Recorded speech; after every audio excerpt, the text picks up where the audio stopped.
Hi, this is Hayden from Connect TV. Thanks for tuning in. Today's tutorial, we're going to be covering the series of basics for beginners. In this video, I'm going to show you how to merge two tables together in Power Query.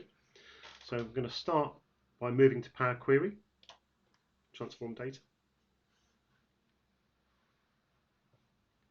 So what we have is a products table, which shows by product ID the name and price, and an orders table, which has a link into the products table. So there's no other product information here other than the product ID.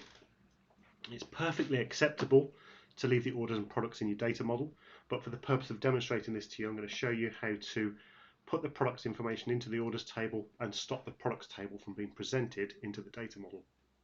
Okay, so to do that, orders, you have options up here of merge queries. Now you can either merge the queries, so it will add products into orders, or you can merge queries as new and it will take the products and orders table and create a new combined table. So I'm just going to hit merge queries for now.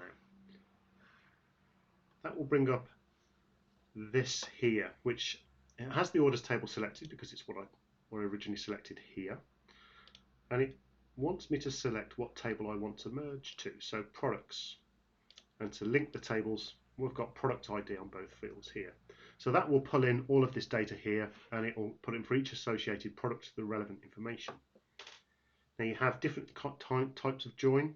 I'm just going to select the left outer join here, so I want all from the first and matching from the second. I know that my data is very consistent, so I don't need to worry about any missing gaps. Fuzzy matching, again, the data is very consistent. Fuzzy matching will look for similar matches. But as you can see here, the selection matches 11,000 of the 11,000 rows from the first table. Okay, so that's all good. So hit OK.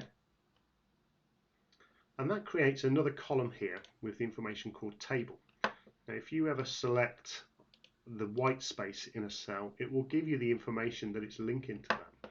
Now, to turn that into columns, this option here, you select that, and it asks you what information you want to pull in. Now, I don't want the product ID because that exists in this column here. What I want is the name and price. The next option here is, does it want me to use the original column name as a prefix? So here, the product's name, if I was to leave this tick in here, if I hit OK, this would be called product.product name, and this would be called product.product price. Now, I don't need to refer to my original column, so I'm just going to remove that and click OK.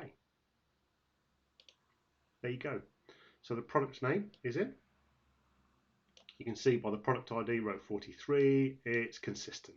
We've got the same information here. Now, when I publish this or close and apply and put this in my data model, I don't need the products table anymore because that information is in orders. So if you right click on a table and hit remove the tick from enable load, so I'm just going to select that, that will remove the table from the Power BI data model. So I'm just going to hit continue. You can see that this will turn to italics, similar to this one. Now, if I just select close and apply, what will happen is Power BI will remove this products table because it's no longer there, and it will add the additional columns into the orders table. As you can see, product name and price now sit within orders and products has disappeared. And here we have the orders table with the product information in. And that's it. That's how to merge two tables together in Power Query.